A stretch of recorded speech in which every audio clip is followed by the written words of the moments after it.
HP has a lot of development and familiarity with paper. You know, we've been developing paper and coatings for paper with our inks for decades. And this is an example of a poster paper that was specifically developed recently for Gen 3 and Gen 5 latex.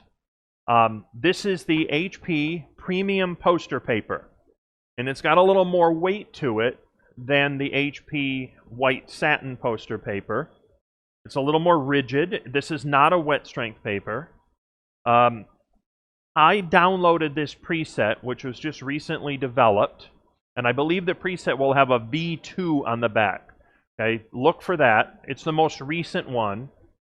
So make sure you check, because there are 2 downloadable presets, and there may be an old one that is on your printer. Make sure you update and download the latest version of this HP preset for the premium poster paper. I ran this on a 560. I ran it with and without a take-up reel. I used the one that you downloaded, and I built my own. Both of them were very close to one another. I ran a 12 pass with just a hair more ink, and they ran a 10 pass with a hair less, and both of them looked really good. This is the 12 pass, the 10 pass looked great. Nice paper, nice product, very economical.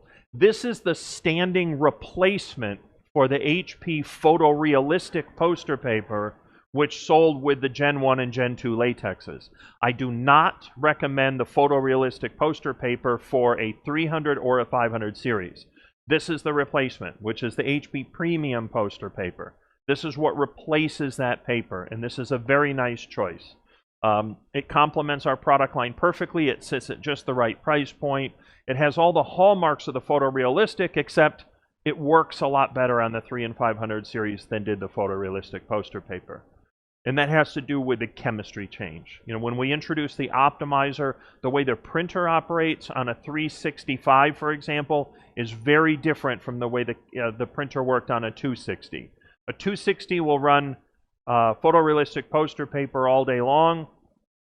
It would run this probably certainly as well, but the 360 does not like that older paper. It will not allow you to put enough heat or ink on it, and the prints will be underwhelming even if you do get it to work.